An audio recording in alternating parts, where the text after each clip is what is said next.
suis Maxime Furstenberger, je suis pneumologue au CHU de Strasbourg. J'occupe actuellement un poste de chef de clinique dans l'unité des soins continus de pneumologie. J'ai une sous-spécialité en transplantation pulmonaire et je m'occupe aussi plus particulièrement de la salle de pneumologie interventionnelle où on fait beaucoup de pathologies pleurales. Au tout début, j'en ai entendu parler via mon collègue, le professeur Benjamin Renaud-Picard, qui nous a informé qu'une étude sur un simulateur de ponction lombaire avait lieu dans le service de rhumatologie. Ça nous a tout de suite intéressés, on l'a testé en 2021 et on s'est tout de suite dit que ce serait une bonne idée de le transposer à la pneumologie avec un simulateur de ponction pleurale pour nos étudiants. On a aussi eu l'idée de faire comme en rhumatologie et neurologie, une étude clinique chez nos étudiants et nos patients pour évaluer l'intérêt du simulateur en réalité augmentée d'INSIMO pour la ponction pleurale dans un protocole nommé ARPEGE qui est actuellement en cours dans notre service.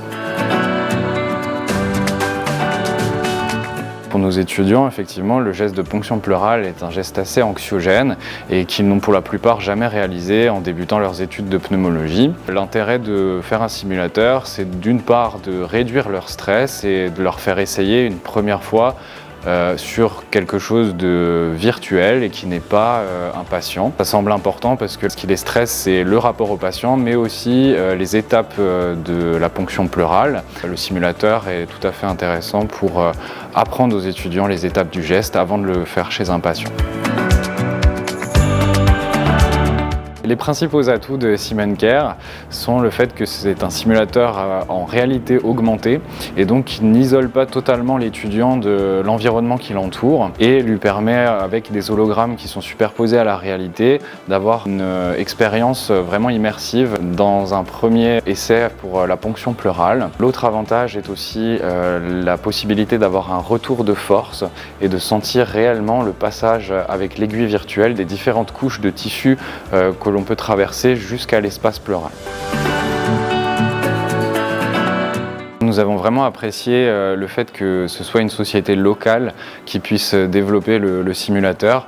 Ça a facilité nos échanges dans la conception et aussi dans les différents essais de ce simulateur. On avait été aussi rassurés par le fait qu'il y avait une première expérience au niveau de la ponction lombaire avec déjà une entrée dans l'hôpital universitaire de Strasbourg via le service de rhumatologie. Ça a tout à fait correspondu à nos attentes. L'avantage, c'est déjà d'avoir un simulateur et de pouvoir essayer la première fois en dehors d'un patient réel. Ça nous a permis aussi de consacrer un temps dédié à nos étudiants pour pouvoir leur expliquer ce geste. Ensuite, on a vraiment ressenti une diminution de leur anxiété après cette session de simulation.